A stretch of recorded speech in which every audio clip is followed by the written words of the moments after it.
दिनेश नाम का एक गरीब आदमी ढोलकपुर गांव में रहता था।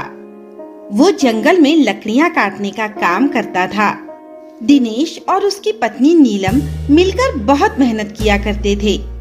फिर भी इन दोनों की गरीबी दूर नहीं हो रही थी। उनकी एक बेटी थी जिसका नाम रितु था। उनके पड़ोस में श्वेता नाम की एक बूढ़ी औरत रहती थी। उसका कोई नहीं था, इसीलिए नीलम और दिनेश उसकी खूब सेवा करते थे। दिनेश बेटा, तुम दोनों ने मेरी बहुत सेवा की है, लेकिन मेरे पास तुम्हें देने के लिए कुछ नहीं है सिवाय इस कुकर के। ये तुम ले लो। आप कैसी बात कर रही हो? सेवा बदले में कुछ लेने के लिए थोड़ी ना की जाती है, और ये कुकर हम नहीं ले सकते। ले लो बेटा, लेकिन मेरी एक बात हमेशा ध्यान रखना, जब भी तुम इस कुकर का इस्तेमाल करोगे, इससे पहले ऐसा कहना, सुन मेरे कुकर, तू सबसे ऊपर चल और मेरे मन का खाना दे। ऐसा क्यों काकी? बेटा, मुझे ये कुकर एक बाबा ने दिया था और कहा था कि जब भी तुम बेसहारा इंसान की मदद करोगे, तब ये कुकर अपना चमत्कार दिखाएगा। लेकिन मैंने कभी किसी बेसहारा इंसान की मदद ही नहीं की। अब ये कुकर तुम ले जाना। फिर जब तुम किसी की मदद करोगे ना, तो ये कुकर अपना चमत्कार दिखाएगा। इतना कहते ही श्वेता चल बसी। दिनेश और नीलम ने उस कुकर को श्वेता की निशानी समझकर रख ली। नीलम रोज की ही तरह आज भी अपने बर्तनों में खाना पकाने लगी। उसे कुकर की कभी जरूरत ही नहीं पड़ी। ऐसे ही कुछ महीने गुजर गए और बरसात का मौसम आ गया। हल्की फुल्की बारिश में दिनेश जंगल से लकड़ियां काट कर ले आता था, लेकिन एक बार 5 दिनों तक लगातार बारिश हुई, जिसकी वजह से दिनेश लकड़ियां लाने नहीं जा सका और उसकी आमदनी रुक गई, जिससे घर में खाने के लिए कुछ नहीं बचा। जिससे दिनेश परेशान होकर बोला, नीलम, अब मुझे जंगल में लकड़ियां काटने के लिए जाना ही होगा। ऐसा ही चलता रहा तो हम खाएंगे क्या? हाँ, वो तो तुम सही कह रहे हो, लेकिन इतनी बारिश में जंगल कैसे जाओगे?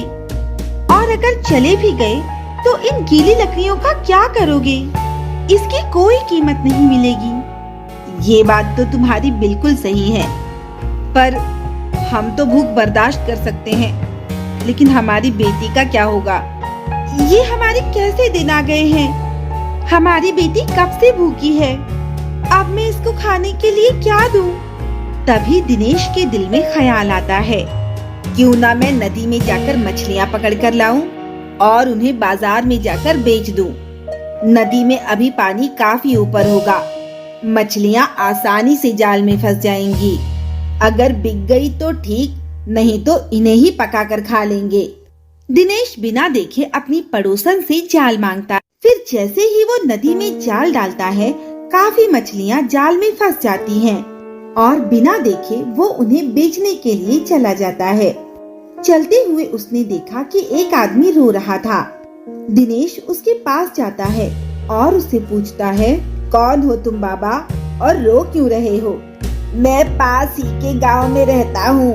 मेरी पत्नी घर में बीमार है और हमारे पास खाने के लिए कुछ भी नहीं है। अगर तुम मुझे ये मछलियाँ दे दो तो मैं अपनी बीवी को कुछ खिला पाऊंगा। हाँ, लेकिन बाबा, मेरे घर में भी आपके घर जैसा ही हाल है। अगर आज घर में मैं खाना लेकर नहीं गया तो मेरी बीवी भूख से मर जाएगी। बाबा, ये लो, ये मछलियाँ आप रख लो। इसके बाद घर लौटते वक्त दिनेश रास्ते से साग के पत्ते तोड़ लेता है। नीलम, मुझे आज कुछ नहीं मिला सिवाय इन साग के पत्तों के। अच्छा, लाओ यही सही, कम से कम कुछ खाएंगे तो सही। लेकिन ये हम बनाए किसमें? अरे वो कुकर हमारे किस दिन काम आएगा। ऐसा करो, उसी कुकर में बना लो जल्दी से। नीलम कुकर को जल्दी से निकाल लेती है और उसमें साग को रख देती है। तभी दिनेश को श्वेता की बात याद आती है और वो कुकर के सामने बोलने लगता है, सुन मेरे कुकर, तू सबसे ऊपर चल। मेरे मन का खाना दे, आज मेरा शाही पनीर खाने का बहुत मन कर रहा है। ये कहकर दिनेश बाहर चला जाता है। नीलम ने कुकर का ढक्कन खोला। शाही पनीर से भरी स्वादिष्ट सब्जी तैयार थी। जल्दी आओ, जल्दी देखो कितनी शानदार सब्जी बनके तैयार हुई है। दिनेश और उसकी बेटी रोशनी दौड़ कर आते हैं और वो खाना देखकर हैरान हो जाते हैं। इसका मतलब ये सचमुच जादुई कुकर है। दिनेश और नीलम ने स्वादिष्ट खाना खाया। इसके बाद इनके अच्छे दिन आ गए। उनके घर से तरह तरह के खाने की खुशबू आने पर उसके पड़ोस में रहने वाला मोहन अपनी पत्नी नेहा से कहता है, ये दिनेश के घर से मजे मजे के खाने की खुशबू आती है। इनके पास पैसे कहाँ से आने लगे जो ये मजे मजे के पकवान खाने लगे।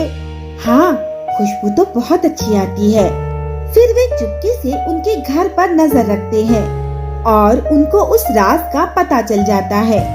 मोहन और नेहा उस कुकर को चुराने का विचार करते हैं और एक रोज जब वो सो रहे होते हैं तभी वो उनके घर से कुकर चुरा कर ले जाते हैं। जल्दी से जाकर नेहा उस कुकर को चूल्हे पर चढ़ा देती है और कहती है, मेरी कुकर तू सबसे ऊपर चल, मेरी पसंद का खाना दे।